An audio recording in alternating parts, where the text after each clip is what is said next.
사랑의 하나님 아버지, 저희들이 말씀 앞에 섰습니다.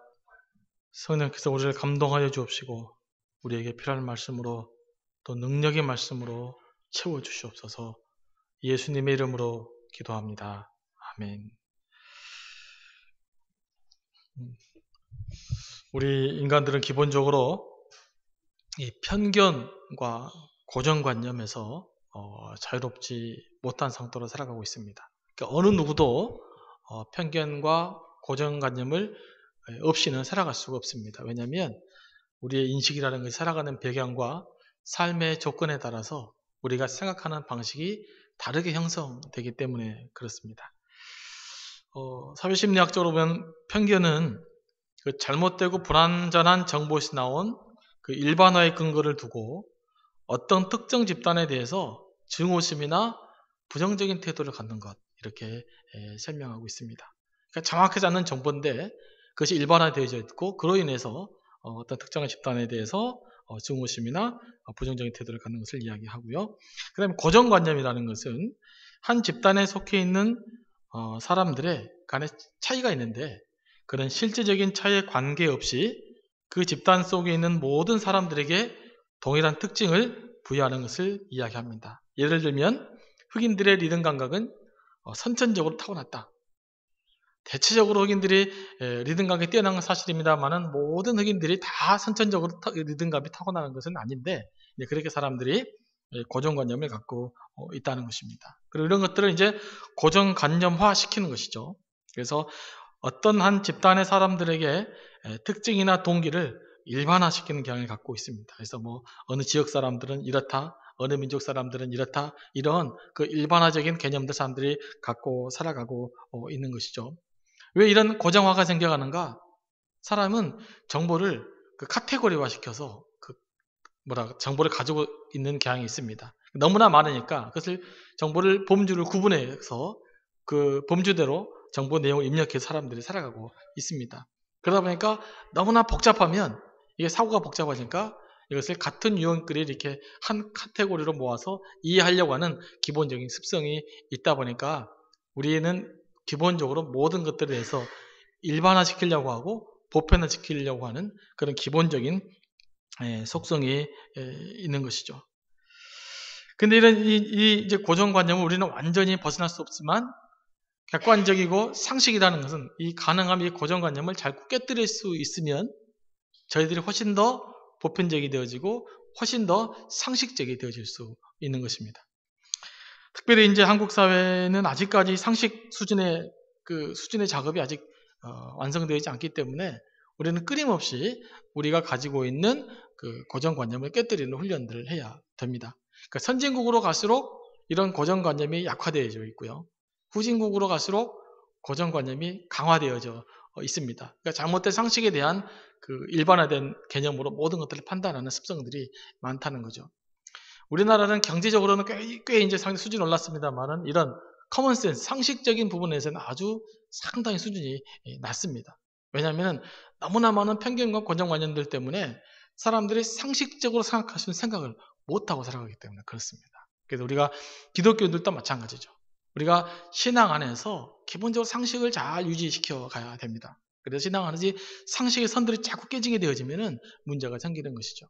그래서 우리가 하나님과 깊은 영성을 가지면 가질수록 어찌 보면 우리가 보편적으로 가져야 될 상식의 선들을 더 잘 개발해내야 될 것입니다. 근데 우리가 상식을 만들어내는데 가장 걸림돌이 바로 이 편견과 고정관념이라고 하는 것입니다. 그래서 여러분, 이런 편견과 고정관념을 깨뜨리기 위해서 부단하게 우리 크리스찬들은 노력을 해야 될 것입니다. 왜냐하면 우리의 자연적인 습성은 조금 전에 말씀드렸던 것처럼 고정관념화 시키려는 경향들이 강하기 때문에 내가 부지런하게 부단하게 노력하지 않으면 나도 모르게 어느 순간인가 편견과 고정관념이 딱 사로잡혀서 내가 더 이상 다른 생각을 할 수 없게 되어지게 되는 것이죠. 더 이상 준치적인 생각이나 더 이상 다른 사람들을 이해할 수 있는 능력이라든지 이런 부분들에 대해서 막대한 피해를 입기 때문에 그렇습니다.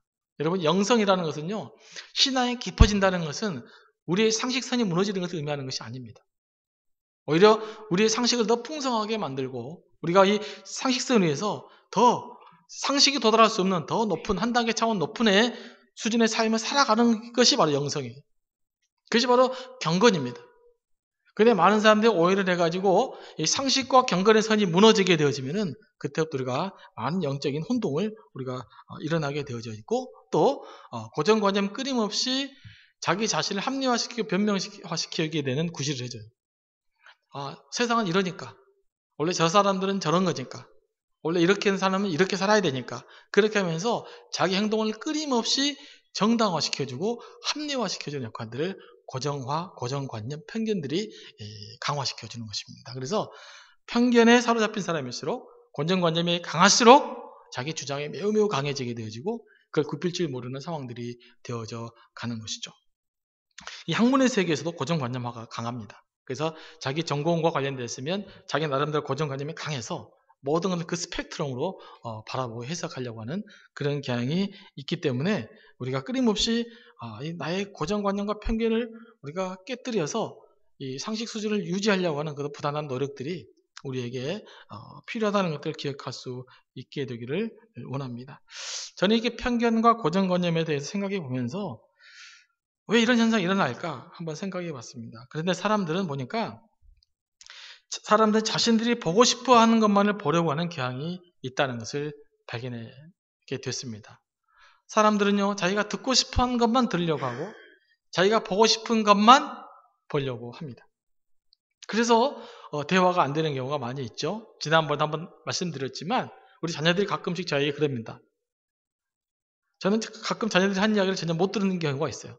이야기 했는데 제가 못 들었다고 그래요. 나는 들은 적이 없는데, 그러나 조사해 보니까 제가 들은 게 사실이더라고요.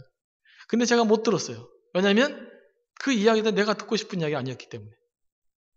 내가 듣고 싶은 이야기가 아니었기 때문에 내가 듣고 싶은 이야기만 들려고 했기 때문에 내가 못 들은 거죠. 그러나 한 것이 사실입니다. 그런 경우가 상당히 많이 있습니다. 우리는 자녀들이 내게 원하는 말을 들려고 하는 것이 아니라 내가 자녀들에게서 듣고 싶어하는 말만 그래서 문제가 생길 수가 있고요. 부부관계도 마찬가지입니다. 남편이 아내에게 하고 싶은 말이 있고 아내가 남편에게 하고 싶은 말이 있는데 나는 내가 듣고 싶어하는 말만 듣고 하려고 하기 때문에 아내가 이미 말을 했어도 남편이 이미 말을 했어도 나는 들은 적이 없다고 생각하는 것이에요. 실은 들은 적이 없는 것이 아니라 말한 것이 더 많습니다. 누군가가 말했다고 그러잖아요. 그래서 말했을 가망이 훨씬 더 많아요. 내가 안 들었을 가망성보다는 상대가 말했을 가망이 훨씬 더 많습니다. 내가 듣고자 하지 않았기 때문에 그 마음에 어떤 대화의 문을 닫아버렸기 때문에 그 이야기를 못 들을 수 있는 가망성이 매우 농후하다는 사실 여러분 기억할 수 있게 되기 원합니다. 생각해보니까 그렇죠. 예. 오늘 본문에도 실은 일맥락에서 한번 제가 말씀을 살펴보았습니다. 오늘 본문의 부자는 잘 먹고 잘 살다가 지옥에 갔고 거지는 반대로 천국에 들어갔다는 내용입니다. 오늘 본문은 왜 부자가 지옥에 갔는지 상황 설정만 되어져 있고 구체적인 이유가 설명되어 있지는 않습니다. 하지만 이 본문을 읽는 사람들은 누구나 이 부자가 왜 지옥에 들어갔는지를 알 수가 있을 것입니다. 조금 더 성경적인 맥락의 말씀을 좀 살펴보려고 하는데요. 그러지 않습니까? 지금 부자는 잘 먹고 잘 살았어요. 거지는 가난했어요. 근데 거지는 천국에 갔고 부자는 지옥에 갔어요. 왜 이런 일이 일어났을까요? 천국은 이 땅과의 반대일까요? 이 땅의 부자들은 무조건 지옥 가는 걸까요? 이 땅에 가난한 사람들은 무조건 천국 가는 걸까요? 그건 아닐 것입니다. 여기에 분명한 하나님의 뜻이 있습니다. 바클레이 주석을 보면 이런 말이 나옵니다. 부자를 지옥에 들어가게 한 것은 그가 무엇인가를 행하였기 때문이 아니었다. 그를 지옥으로 떨어지게 한 것은 그가 무엇인가를 행하지 않았기 때문이다. 마태복음 25장 양과 염소의 비유를 보면 예수님께서 이렇게 말씀하고 있습니다. 지극히 작은 자 하나에게 한 것이 곧 내게 한 것이다. 지극히 작은 자 하나에게 하지 아니한 것이 곧 내게 하지 아니한 것이다. 이렇게 말씀하고 있습니다. 이런 맥락에서 다시 이 부자와 거지 나사로의 사건을 들여다보면 이 부자의 문제가 드러나고 있는 것이죠. 무엇입니까? 이는 잘 먹고 잘 살았고 매일매일 파티하고 매일매일 호화로운 삶을 살았지만 자기 눈앞에서 굶주려 죽어가고 있는 거지 나사로에 대해서 관심을 갖지 않았다는 것입니다. 무관심이 죄였던 것입니다. 자기 향락에 빠져서 자기 즐거움에 빠져서 다른 사람들의 고통과 눈물과 한숨에 관심을 갖지 못했다는 것이 이 부자가 갖고 있는 근본적인 잘못이었던 것입니다. 19절 말씀 보면 한 부자가 있어 자색옷과 고운 베옷을 입고 날마다 호화롭게 즐기더라 이렇게 이야기되어져 있습니다. 여기서 호화롭게 즐긴다는 말은 매일매일 고급 요리를 펼쳐놓고 파티를 흥청망청하게 크게 벌렸다는 것입니다. 하루가 아니라 매일매일 파티를 하는 삶을 살았다는 것입니다. 이렇게 잔치가 벌어지고 한편의 사람들은 즐기고 즐거움에 빠져 있었고 음식이 남아 돌아갔지만 그러나 정작 그 대문 앞에서 한 거지는 굶주린 채 버려져 있었던 것입니다. 화려한 잔치집에 커다란 잔치집에 그곳에서는 먹을 것이 많기 때문에 아마 주변의 사람들이 몸도 가눌 수 없었던 나사로를 그 집 대문 앞에 보내줬을 것입니다. 근데 그 자기 대문 앞에 버려져 있는 나사로는 결코 눈에 들어오지가 않았던 것입니다. 21절 보면 거지 나사로는 부자의 상에서 떨어지는 것이라도 먹어보려고 했지만 개들이 그들에게 달려와서 오히려 나사로의 종기를 핥았어요. 상처가 많아서. 근데 이 나사로는 이 개를 쫓아버릴 힘도 없었습니다. 여기서 부자들이 그 테이블에서 떨어지는 부스럭이라는 것은 뭐냐면요. 그 부자한 이제 그 당시로 말하면 아주 부유한 파티집의 손님들을, 그다음에 부유한 사람들은 당시 중동 문화가 손으로 음식을 좀 먹고 그랬지 않았습니까? 그러니까 빵 중에서 딱딱한 부분을 잘라서 음식 먹고 고기 먹고 할 때 이런 기름기를 빵에다가 닦아서 버리는 것이라고 합니다. 그러면 이제 그것들을 짐승들이 먹기도 하고 보통 거지들은 그 빵 속에 기름도 묻어 있으니까 좀 그 기름이라도 좀 먹어보려고 그러다 좀 먹어보려고 기다리고 있는 것이 지금 나사로의 태도였다는 것입니다. 그런데 그것조차도 나사로는 먹을 수 없었어요. 자신의 건강 상태가 그걸 허락하지 않았고 또 이 부잣집에 있는 개들이 그 상처를 또 핥겠다고 나타났으니 얼마나 힘든 삶을 살았겠습니까? 누군가가 도와주지 않았으면 이 거지 나사로는 더 이상 일어설 수 없는 상태였던 것이죠. 근데 그렇게 부유한 사람들은 이 부자 나사로는 그 부자는 자기 파티와 자기 인생을 행복하게 나름대로 재미나게 즐기는 가운데서도 그렇게 굶주려져 있고 버려져 있는 사람에게 대해서는 무관심했다는 것이 바로 나사로의 잘못이라고 볼 수 있습니다. 그 옛날 영화인데 로벨의 장군이라는 영화가 있습니다. 거기에 보면은 나치에 저항했던 레지스탕스들이 감옥에서 처형당하는 장면이 나옵니다. 근데 그 중에 저항운동에 한 번도 참석해보지 않은 사람들까지 잡혀 들어왔어요. 근데 모두가 반나치의 혐의를 받아서 사형당하고 있었습니다. 근데 가만히 그 나치 운동, 레지스탕스 운동 한 번도 하지 않았던 그 평범한 사람들이 보니까 너무 억울한 거예요. 뭐 남들은 데모라도 했지. 남들은 총칼 들고 독일 정부라고 싸우라고 됐지. 자기는 아무 일도 하지 않았고 그저 그냥 평범하게 장사하면서 그냥 가족을 생계를 위해 살았을 뿐인데 왜 내가 죽어야 된다는 말인가? 라는 생각 때문에 너무 억울했어요. 그래서 이렇게 이제 나치 사람들에게 그리고 주변에 있는 같이 레지스탕스 사람들에게 따졌죠. 야, 너희들은 데모라도 했지만 나는 아무것도 하지 않았는데 지금 사형에 처하게 됐다. 너무 억울해 죽겠다라고 이제 자기의 모습을 항변을 합니다. 이때 한 저항운동가가 조용하게 그 설명에서 말합니다. 당신이 아무것도 하지 않았다는 것, 그것이 죽어 마땅한 죄요. 그랬습니다. 수백만 동포들이 죽어가고 있고 프랑스가 곧 망하게 됐었는데 도대체 이러는 동안 당신은 이 나라의 지경이 되도록 당신은 뭐하고 있었습니까? 이렇게 질문했다고 합니다. 오늘 부자의 죄도 마찬가지죠. 이 부자는 아무것도 하지 않았다는 것. 자기 앞에서 굶어 죽어가고 있는 거지가 있음에도 불구하고 그를 향해서 아무것도 하지 않았다는 것이 큰 죄였던 것입니다. 예수께서 말씀했던 것처럼 지극히 작은 자에게 하지 않았다는 것이고 내게 하지 않았다는 것이라고. 이 부자는 나사로를 무시하면서 결국 예수 그리스도까지 함께 무시하는, 하나님도 함께 포기하는 그런 삶을 살았던 것입니다.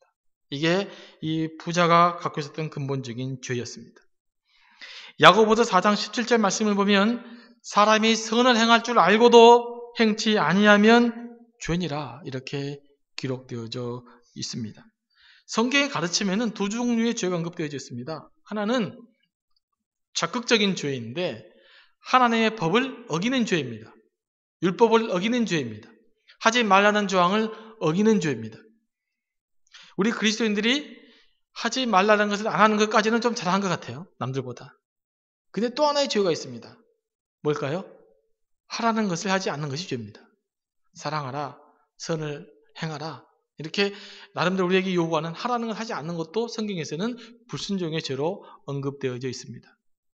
근데 오늘 우리에게 취약점은 뭐냐? 하지 말라는 계명은 비교적 잘 지킵니다. 근데 이 하라는 계명에 대해서 우리가 둔감할 때가 많이 있습니다. 사랑을 하라고 하는 데에서는 그냥 눈 감고 지나고 싶을 때가 많이 있는 것이죠. 선을 행하라고 할 때는 눈을 감아버리고 싶을 때가 많이 있는 것입니다. 그래서 살며시 눈을 감고 모른 척 지나갈 때가 많이 있는 것이죠. 뭐 저도 그렇고 여러분도 그런 경험은 한두 번씩은 있었으리라고 믿습니다. 그렇게 하라라는 거 하지 않는 것도 죄입니다. 오늘 그리스도인들의 성숙된 삶은 뭘 요구하고 있냐면요. 하지 말라는 것을 피동적으로 하지 않는 상태에서 머무르는 것이 아니라 해야 할 일을 적극적으로 하는 데까지 가야 된다는 것입니다. 이 부자는 고통받고 죽어가는 나사로를 위해서 무엇인가를 했었어야만 되는 것입니다. 그렇게 죽도록 내버려 둬서는 안 됐던 것입니다. 근데 그렇게 죽도록 내버려 두었던 것이 바로 하나님을 배반하는 자요, 예수 그리스도를 배반하는 죄요. 결국 한 영혼을 죽이게 만드는 그런 죄까지 뒤집어쓰게 된 것입니다. 이 부자는 이 가난한 사람들의 고통을 바라볼 수 있는 눈이 없었던 것입니다. 제가 서두에서 말씀드린 것과 관련시켜 본다면 자기의 고정화에 살아버린 거죠. 그러니까 자기 인생 즐기는 것, 평안하게 사는 것, 패하는 것, 거기에 매몰되어져 버렸던 것입니다. 그래서 그걸 정당화시키며 살아갔던 것입니다. 그 옆에 있는 굶어 죽어가는 사람들에 대해서는 전혀 관심을 갖지 않았던 것이죠. 아니, 그들이 보이지 않았던 것입니다. 저는 이 부자가 의도적으로 이 거지 나사로를 배척했다는 이야기가 없습니다. 그저 그 눈에 안 들어왔던 것입니다. 그게 아예 무관심했던 것입니다. 그러니까 거지 나사로라는 대상 자체가 자기 관심 밖에 있어버렸던 것입니다. 그래서 자기 대문 앞에 있었지만 자기가 보고 싶지 않았던 것이죠. 그래서 안 보였던 것입니다. 분명히 대문 앞에 있었습니다. 근데 이 부자 눈에서는 그가 전혀 눈에 들어오지 않았던 것입니다. 오늘 우리에게도 이런 일들이 있을 수가 있는 것입니다. 우리는 선에 대해서 내가 하고 싶은 것만 하려는 경향이 있습니다. 내가 원하는 것만 하려는 경향이 있습니다. 하나님의 말씀도 내가 듣고 싶은 것만 들으려는 경향이 있습니다. 다른 사람에 대해서도 다른 사람의 요구에 대해서도 내가 듣고 싶은 것, 내가 하고 싶은 것만 하려고 하고 듣고자 하는 경향이 있는 것입니다. 이것이 심각하게 우리로 하여금 영적으로 무기력한 삶으로 인도할 수 있다는 사실들을 기억할 수 있게 되기를 원합니다. 이제는 우리의 시각을 넓혀야 될 것입니다. 내가 보고 싶은 것만 보고 듣고 싶은 것만 듣는 것이 아니라 하나님의 음성이라면 무조건 듣고 순종하려고 하는 그런 마음의 결단이 우리에게 필요하다는 말입니다. 두 번째, 이 부자가 보지 못했던 것은 뭐냐면 이 다음 세상에 대한 것이었습니다. 내 죄를 보지 못했습니다. 부자는 죽음 이후의 세계에 대해서 전혀 무지했습니다. 현세를 즐기기는 바빴지만 죽음 이후의 세계에 대한 지식이 없었던 것입니다. 그래서 죽음 이후의 세계를 전혀 대비하지 못했습니다. 그가 인생의 지옥에 갔음에도 불구하고 이 지옥의 인생이라는 것을 인식하지 못했기 때문에 그 인생의 궁극적인 불행의 문제를 해결해내지 못했던 것입니다. 그런 의미에서 볼 때 우리가 이 살아있을 때 인생을 즐기고 잘 산다는 것이 꼭 행복한 것만은 아니라는 사실입니다. 우리가 내세를 준비하지 못하면, 죽음을 준비하지 못하면 현재의 삶이 여러분에게 있어서 가장 치명적인 불행한 사건을 안겨줄 수 있는 그런 여정이 될 수 있다는 사실을 여러분 기억해 볼 수 있게 되기를 바랍니다. 이 부자는 그러지 않았을 거예요? 아마 그러지 않았을 것입니까? 항상 이런 파티의 삶이, 이런 향락의 삶이, 이런 쾌락의 삶이 지속될 것이라고 생각했던 것입니다. 이것이 자기 생전에 끝날 수 있을 것이라고는 생각을 못했던 것이죠. 현세에만 집착되어져서 미래를 바라보지 못하고 죽음 이후를 바라보지 못하고 우리의 내세를 바라보지 못했던 것이 이 부자의 비극이라고 볼 수 있는 것입니다.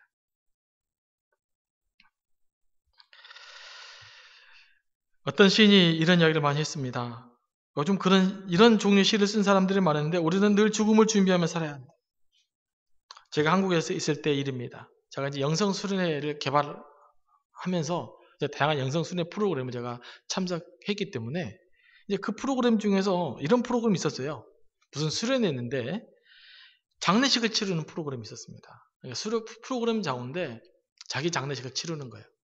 이제 많은 숫자가 아닌데 내적 치유 프로그램 중 하나입니다. 그것이 뭐냐면 실제로 제 사진을 찍고 걸어놓고 죽은 것처럼 이제 좋아 딱 놓고 뒤에 딱 관을 놔요. 관에다 실제로 제가 눕습니다. 근데 망치로 퉁퉁퉁 두드리죠. 물론 실제로 못 박는 건 아닌데 그렇게 하는 것이죠. 그러면서 이제 이렇게 상황극을 만듭니다. 한쪽에서 울고 우는 사람, 그다음 이제 평가야 저 문제와라는 사람은 이런 일을 했었는데 또 이제 막 나름대로 이제 제 귀에 들으라고 이제 그런 이야기들을 쭉 이렇게 이야기하면서 대본에 따라서 이제 이런 설정도 하고 칭찬하는 이야기도 하고 비판하는 이야기도 하면서 쭉 들으면 이게 죽음을 생각해보게 하는 것이에요. 그래서 정말 관 속에 딱 누워 있으니까 마음이 좀 묘하더라고요. 그거 참 기분 좋은 건 아닌데 어쨌든 내적 치유 프로그램이라고 하니까 관 속에 누워 있으면 정말 깜깜하니까 10분 정도 굉장히 긴 시간입니다. 여러분 짧은데 안에 있으면 길어요. 시간을 제가 모르니까 몇 분 지나갔는지도 모르는데 정말 어느 날 갑자기 나 이러다가 죽게 되면 어떻게 되나? 이런 생각을 해봤어요. 여기서 내가 누워있다가 혹시라도 딱 죽게 되면 어떻게 될까? 이런 생각을 해보니까 많은 고민이 되더라고요. 이 죽음을 생각할 때 가장 후회스러웠던 문장이 두 문장이더라고요. 보니까 첫 번째, 내가 좀 더 잘 살 수 있었는데 만약 이 생이 끝난다고 하니까 내가 너무 못하게 살았던 것 같아. 30대, 34살이 그때 됐었는데 이렇게 살면 내가 너무 못한 게 많다. 우리 부모님한테 전화도 제대로 못하고 살았는데 효도도 못하고 살았는데 이렇게 우리 마누라한테 제대로 해주지도 못했는데 이러다가 끝나면 안 되는데 라는 그런 생각이 좀 들더라고요. 그게 아쉬운 거였어요. 그 다음에 두 번째는 좀 더 잘해줄 수 있었는데 좀 더 잘해줄 수 있었는데 좀 더 잘할 수 있었는데 관계를 좀 더 잘 맺을 수 있었는데 라고 하는 그런 생각들이 순간적으로 그 짧은 시간에 들어져 갔습니다. 그래서 참 사람 잘해주고 살아야 되겠다. 이렇게 인생 끝나버리면 좀 어찌 될까? 지금까지 관계 속에서 어떻게 될까라고 생각을 해보니까 좀 많은 고민이 됐었고 많은 생각을 했던 기억들이 납니다. 여러분, 만약에 여러분이 죽음을 생각한다면 그렇지 않겠어요? 저는 저랑 동일한 고민을 여러분 했을 거라고 믿습니다. 할 거라고 믿습니다. 그렇지 않아요? 만약에 있었다면 좀 더 잘해줄 걸. 좀 더 잘할 수 있었는데 내가 왜 이것밖에 못했지? 조금 더 잘할 수 있었는데 이런 생각들이 순간적으로 나더란 말이죠. 그래서 죽음을 생각한다는 것은 우리를 그만큼 성숙하게 만들어가는 과정이라고 생각해요.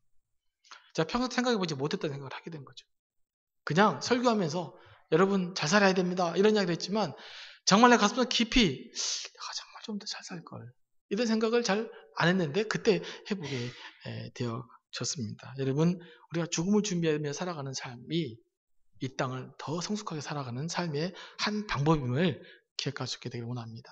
내세를 준비하는 그런 삶들을 살아갈 수 있게 되길 원합니다. 그런데 제가 그때 가장 다행스러운 것이 뭐였는지 아십니까?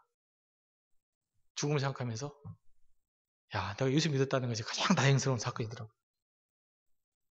예수 믿고 천국에 소망이 있으면 죽을 수 있겠구나 생각이 들었어요. 근데 만약에 죽음이 끝이라고 한다면 그리고 내가 죽고 예수님 못 믿어서 지옥에 간다고 한다면 그 죽음이 얼마나 공포스럽겠습니까?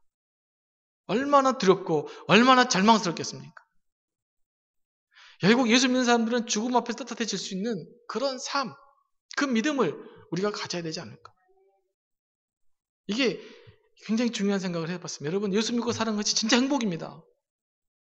우리는 죽음을 극복할 수 있는 사망을 극복하신 능력이 우리에게는 있는 것입니다. 이것이 가장 큰 축복인 줄로 저는 믿습니다. 이 능력이 우리 안에 가득가득 채워질 수 있게 되기를 원합니다. 이렇게 이 부자는 죽음을 생각해보지 않았고 죽음을 대비하지 않았기 때문에 거지 나사로가 보이지 않았던 것입니다. 그러나 그가 정말 진지하게 죽음을 고민해 보았었더라면 어찌 거지 나사로가 눈에 안 들어왔겠어요. 좀 더 잘해줄 걸, 좀 더 잘 살 걸, 어떻게 그런 생각 안 할 수 있었겠습니까? 여러분, 우리 하나님 앞에 성숙하게 살기 위해서는요, 우리 인생의 끝을 한번 가보는 거예요. 우리 젊은 청년들은 아직 이해가 안 되겠지만 한번 가보는 훈련들은 매우 중요합니다. 다음 우리 교회도 한번 장례식 수련회 프로그램 만들어 볼까? 예. 그래서 사진도 다 초상화 찍고. 예. 근데 정말 저는 너무나 많은 고민. 예수 믿는 것이 얼마나 행복한 것인가를 다시 한번 깨닫게 된 것입니다.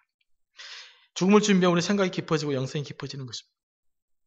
여러분, 저는 영성이 좀 깊어지고 생각이 깊어지고 우리의 고정관념을 탈피하고 편견을 탈피해서 우리가 좀 더 성숙한 삶을 살아내기 위해서 우리의 끝을 묵상해 볼 수 있게 되기를 원합니다. 그 다음에 또 하나 제가 이 부자가 바라보지 못했던 것이 뭐냐면요, 현재의 가치를 잘 몰랐던 것입니다. 저는 영적으로 이 문제를 말씀을 묵상하게 되어졌는데요. 이제 이 부자가 어떻게 됐어요? 지옥에 갔지 않습니까? 그래서 너무너무 인생이 괴로우니까 아브라함이 부탁하죠. 뭘 부탁하면 첫 번째는 저 나사로 물 한 방울만 입에 척척 주시면 안 될까요?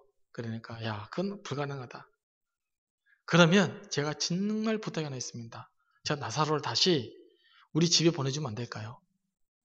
형제들이 5이나 돼 있는데 그들도 여기 올까 두렵습니다. 그들은 회개해서 여기 안 왔으면 좋겠습니다. 그 이야기를 지금 이 부자가 아브라함이 부탁하지 않습니까? 그 말은 뭡니까? 두 가지 의미가 볼 수 있죠. 첫 번째는 자기 주변에 말씀이 선포되어지고 있었음에도 불구하고, 오늘 말씀처럼 모세 율법이 있었음에도 불구하고 선지자들의 말씀이 있었음에도 불구하고 자기는 현재의 그 소중한 가치를 무시해버렸다는 거죠. 영적인 회개의 기회는 지금 당장 해야 되는 것입니다. 나중에 찾는 것이 아니에요. 지금 내가 결단해서 하나님께 기도해서 그 답을 얻어야 될 것이 바로 회개의 문제입니다. 다른 것은 미쳐도 됩니다. 다른 것은 놓쳐도 됩니다. 그러나 회개의 문제는 우리가 놓쳐서는 안 되는 것입니다. 지금 내게 주어진 바로 지금의 기회가 가장 소중한 기회라는 것을 여러분 기억할 수 있게 되기를 원합니다. 그래서 이렇게 이야기하지 않습니까? 그러니까 이제 아브라함의 말에 굉장히 중요한 신학적 의미가 있어요. 야, 그럴 필요가 없다. 지금 네 동생 옆에서 모세가 있고 선지자들이 있다. 모세가 있다. 모세 법이 있고 유대니까, 유대적 배경이니까 선지자들이 날마다 말씀을 선포하고 있다. 그 말씀을 들으면 된다라고 이야기하고 있어요. 그러니까 이 부자가 또 어떻게 이야기합니까? 아브라함이요, 그게 아닙니다. 이왕이 말씀되는 거 갖고 되겠습니까? 나사로가, 죽은 나사로가 딱 들어가면 우리 형제들이 딱 보고 이거 대단한 일이다 라고 하면서 회개하지 않겠습니까? 그럴듯하죠. 그런 일 있으면 회개가 많이 됩니다. 교회도 기적이 일어나면 부흥이 됩니다. 그런데 오늘 성경 뭐라고 이야기하고 있는지 아십니까? 야, 됐다. 모세와 선지자들이면 충분하다라고 이야기하고 있습니다. 그리고 뭐라고 이야기하고 있습니까? 지금 그 형제들이 자기 주변에 하나님 말씀에 기울이지 못하고 지금 선포된 하나님 말씀에 기울이지 못한다면, 지금 선포된 하나님 말씀을 듣고 깨달지 못한다면 죽은 자가 살아나서 그 앞에 나타난다 할지라도 그는 온전히 내 음성에 귀를 기울이지 못할 거다라고 이야기하고 있습니다. 여러분, 수많은 사람들이 기적을 원합니다. 기적이 있으면 뭔가가 됩니다. 지금 그 기적이 나타나면 우리 교회도 금방 교회 수많은 사람들이 꽉 찰 것입니다. 그런데 성경은 이야기하고 있습니다. 기적이 다가 아니라고 이야기하고 있습니다. 지금 선포되고 있는 하나님의 말씀에 귀를 기울이지 않는다면, 지금 내가 갖고 있는 말씀을 묵상할 수가 없다면, 지금 주어진 성경 가지고 여러분이 답을 찾지 못한다면 죽은 자가 살아난 사람 옆에 나타나도 여러분은 하나님을 온전히 못 믿게 될 것이라는 것이. 여러분, 회개는 기적을 경험한다고 일어나는 것이 아닙니다. 자기 심령이 말씀으로 터치를 받아야 돼요. 기도원 같은 데 가서 참 기도하다가 치유받은 사람 많이 있습니다. 여러분 생각하는 것보다 실질적으로 굉장히 많이 있습니다. 한두 명 낳는 것이 아니에요. 상당히 많은 사람들이 기도원에 가서 금식하다 기도하다가 막 체험 많이 합니다. 근데 그 사람은 다 회개에 이르면 얼마나 좋겠어요. 근데 그 중에 너무너무 많은 사람들이 예수 안 믿고 지금 교회를 안 다니고 예수도 안 믿고 부인하는 사람들이 있다는 사실을 아십니까? 목사가 기도해서 병이 나았는데 그때는 뭐가 있는 것 같았는데 나중에 낫고 보니까 이게 우연이야. 목사가 나를 낳게 했겠어? 무슨 하나님이 특별히 무슨 우연히 낳겠지라고 생각하면서 그런 기적을 실제로 경험한 사람들 중에서 너무나 많은 사람들이 예수를 안 믿고 있다는 사실들 여러분 기억할 수 있게 되길 원합니다. 기적이 회개를 만들어내는 것은 아닙니다. 물론 기적을 경험하면 더 빨리 회개를 찾을 수 있겠죠. 하나님의 살아계심을 느끼면 훨씬 더 유용합니다만은 기적 자체가 우리에게 어떤 회개의 능력을 가져다 주지 않는다는 사실 여러분 기억할 수 있게 되길 원합니다. 오늘 말씀은 현재 들려지는 말씀이죠. 현재 선포되어지고 있는 말씀이죠. 현재 여러분들 읽고 있는 성경 말씀이죠. 현재 묵상하고 있는 그 말씀이죠. 그 말씀을 통해서 하나님을 깊이 만나고 회개하고 하나님과 영적인 교제를 충분히 누릴 수 있게 되기를 원합니다. 그 기회가 우리에게 있다고 말하고 있는 거 아니겠습니까? 지금 이것이면 충분하다고 말하고 있는 것이 아니겠습니까? 여러분 구원받는데 이 말씀이면 충분한 것입니다. 지금 선포되고 있는 말씀이면 충분한 것입니다. 이 말씀을 통해서 온전히 하나님의 은혜를, 하나님의 메시지를 깨달을 수 있게 되기를 원합니다. 이것이 진정한 믿음이기 때문에 그렇습니다. 말씀을 정리하면 제가 이 부자가 제목이 놓쳤던 것, 보지 못했던 것이라고 이야기했지 않습니까? 이 부자는 자기 삶에 도취되어서 지금 옆에서 고통받고 눈물 짓고 한숨 쉬는 사람들에 대해서 무관심했습니다. 이것이 첫 번째 주였습니다. 두 번째는 이 부자의 불행은 전혀 내세를 준비하지 않았습니다. 죽음을 준비해보지 않았기 때문에 생겨나는 불행입니다. 세 번째, 이 부자는 현재 선포되고자 하는 하나님의 말씀에 대해서 귀를 닫아버렸기 때문에 이런 비극적인 운명을 맞이하게 된 것입니다. 여러분, 우리도 이 부자와 같은 그런 우리가 보지 못하는 것들이 많이 있습니다. 여러분 주변에 한숨 쉬고 눈물 짓고 고통받는 사람들의 그들의 한숨과 그들의 눈물들을 볼 수 있게 되길 원합니다. 죽음 이후를 볼 수 있는 그런 믿음을 갖게 되기를 원합니다. 그리고 지금 선포되는 말씀에 진리를 깨달아 볼 수 있는 그런 귀한 영적인 눈을 갖게 되기를 원합니다. 그래야 하나님께 칭찬받는 귀한 우리 성도님들 되기를 원합니다. 기도하시겠습니다. 사랑의 하나님 아버지 감사합니다. 오늘도 부자와 아브라함의 사건을 통해서 우리가 무엇을 배워야 할지 다시금 우리에게 알려주시면 감사합니다. 우리는 내가 보고 싶은 것만, 내가 듣고 싶은 것만, 내가 하고 싶은 것만 하려는 경향이 있기 때문에 우리가 진리의 말씀을 온전히 분별하지 못할 때가 많이 있습니다. 하나님, 우리가 진리를 온전히 분별하시도록 우리에게 분별력을 허락하여 주옵시기를 간절히 바라옵고 우리에게 주는 기회를 잘 살릴 수 있도록 인도해 주셔서 우리가 참으로 하나님께 칭찬받는 그런 삶을 살아갈 수 있도록 인도해 주옵시며 우리가 내세에 대한 믿음의 확신 때문에 현재의 삶을 더욱더 알차게, 더욱더 아름답고 더욱더 풍성하게 살아갈 수 있도록 축복하여 주시옵소서. 예수님의 이름으로 기도합니다. 아멘.